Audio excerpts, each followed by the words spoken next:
اعوذ باللہ من الشیطان الرجیم، بسم اللہ الرحمن الرحیم۔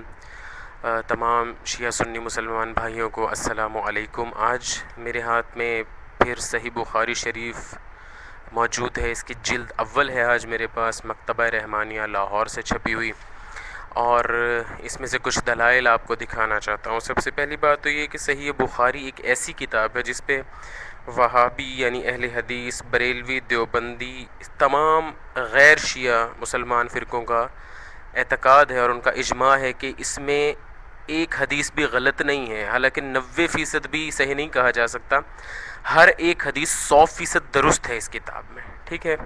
تو اگر جو بھی بات اس کتاب سے بیان کی جائے، اگر اسے وہابی، بریلوی، دیوبندی، غیر شیعہ تمام مسلمان فرقوں کا نظریہ کہا جائے تو وہ غلط نہیں ہوگا، حتیٰ کہ مرزائی لوگ جو قادیانی لوگ ہیں، احمدی حضرات، وہ بھی اسے حدیث کی ایک مستند کتاب مانتے ہیں۔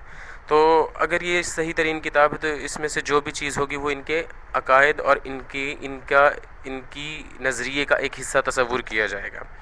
شیعہ پر بہت تنقید ہوتی ہے جی کہ یہ صحابہ کرام کی گستاخیاں کرتے ہیں، یہ بڑے بدتمیز ہیں، یہ دائرہ اسلام سے خارج ہیں، یہ قرآن کے بعد صحیح کتاب میرے ہاتھ میں ہے، اور اس میں سے میں ابھی آپ کو جو چیز دکھانے جا رہا ہوں وہ کسی صحابی کی یا کسی کافر رہ گئے شخص کی کے بارے میں کوئی تنقید نہیں کی گئی، بلکہ رسول اللہ صلی اللہ علیہ وسلم کی شان میں گستاخی کی گئی ہے۔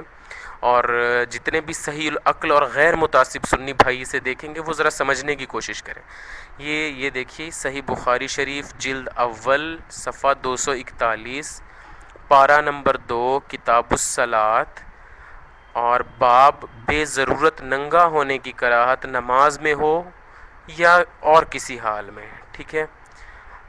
اس میں یہ حدیث نمبر 355 میرے سامنے ہے کہ فلاں فلاں فلاں فلاں نے جابر ابن عبداللہ انصاری سے سنا، بیان کرتے تھے کہ حضرت صلی اللہ علیہ وآلہ وسلم، بریکٹ میں ہے کہ نبوت سے پہلے جاہلیت کے زمانہ میں کعبہ بنانے کے لیے لوگوں کے ساتھ پتھر ڈھوتے، آپ تہبند باندھے ہوئے تھے۔ عباس آپ کے چچا نے آپ سے کہا، اے میرے بھتیجے، اگر تم تہبند اتار ڈالو اور اس کو اپنے مونڈھوں پر ڈال لو،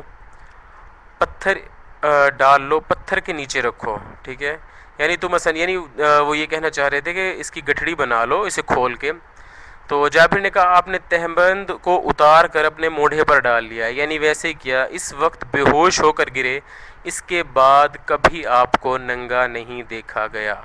استغفر اللہ الذی، استغفر اللہ ربی واتوب الیہ۔ یا پروردگار، ایسے گناہ سے ہم تیری پناہ چاہتے ہیں، اور سوال یہ کرنا چاہتا ہوں کہ یہ صحیح ترین کتاب ہے اہل سنت کی، اس سے کوئی شخص جھٹلا نہیں سکتا، یعنی یہ پاک صاف عقیدہ سنی، وہابی، بریلوی، حتیٰ مرزائیوں تک پہ بنتا ہے اس کا جواب، کہ وہ اس کا جواب دیں۔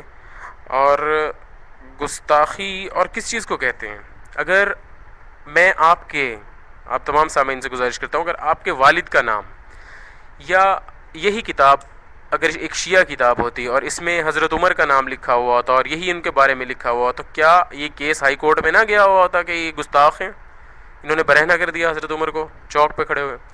آپ کا باپ، سب سننے والوں سے کہہ رہا ہوں، یا آپ کے بارے میں کوئی یہ کہے کہ اس نے چوک میں کھڑے ہو کے عوام کے بیچ میں بالکل برہنہ ہو گیا اور ایک تہبت تھا وہ بھی اتار دیا اور ننگا ہو گیا، جو یہ الفاظ ابھی آپ نے اس میں دیکھے، آپ ریسرچ کر سکتے ہیں، اس حوالے کو ڈھونڈ کے اس کو بہت غور سے دیکھ سکتے ہیں، ٹھیک ہے۔ تو کیا آپ کو کیسا لگے گا؟ برداشت کر سکیں گے کہ آپ کے باپ کے بارے میں کوئی ایسا کہے؟ لیکن صحیح بخاری میں یہ نظریہ رسول اللہ کے بارے میں دیا جا رہا ہے کہ آپ برہنہ ہو گئے، سب نے دیکھا، کوئی مسئلہ ہی نہیں ہے۔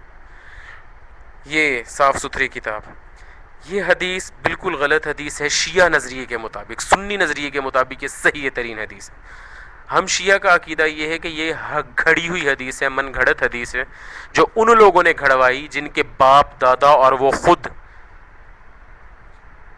ننگے بے لباس خانہ کعبہ کا طواف کیا کرتے تھے، تاکہ کوئی ان پہ اعتراض نہ کر سکے کہ بے لباس ہونا کوئی بری بات ہے یا اس سے کوئی بے عزتی کا پہلو نکلتا ہے۔ ہاں جی، تو کہہ سکیں گے ہاں رسول اللہ نے بھی ایسے ہی کیا تھا، برہنہ ہو گئے تو ہم برہنہ ہو گئے، ہم نے ننگے ہو کے حج کیا تو کیا فرق پڑا، ٹھیک ہے۔ یعنی میں واضح الفاظ میں کہوں کہ معاویہ جیسے لوگوں نے یہ گھڑوائیں تاکہ وہ یہ کہہ سکے کہ اس کا باپ وہ اور باقی جتنے لوگ تھے وہ بری ذمہ ہو جائیں اور ان پہ یہ الزام نہ لگے جی ننگے ہو کے حج کرنا کون سا اتنا بڑا مسئلہ تھا. یہ جتنے لوگ بھی کافر تھے پہلے اور وہ بعد میں مسلمان ہوئے.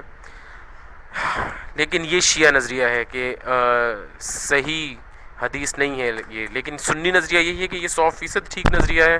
اب تمام اہل سنت بھائیوں سے گزارش کروں گا کہ خدا را جس مذہب پہ آپ عمل پیرا ہیں, اندھا دھند عمل پیرا ہیں, اپنی کتابوں کو پڑھیں, جذباتی نہ ہو, متعصب نہ ہو, سپہ صحابہ کے لوگوں کی اور دوسرے متعصب لوگوں کی باتیں سن کے ایک ٹریپ میں نہ آئیں. پڑھیں صحیح بخاری میں رسول اللہ کا درجہ کیا ہے. کسی بھی کوئی بھی سنی فرقہ ہو وہ صحیح بخاری کو مانتا ہے, اور یہ نظریات نعوذ باللہ من ذالک. خدا رحم کرے ہر اس شخص پہ جو ایسا نظریہ درست سمجھے, اور خدا رحم کرے ہمارے تمام اہل سنت بھائیوں پہ کہ وہ صحیح اسلام, حقیقی اسلام تشیع محمد و آل محمد کا دین قبول کریں اور صحیح اسلامی نظریات اور عقائد رکھیں. دعا گو ہوں. والسلام علیکم ورحمۃ اللہ وبرکاتہ.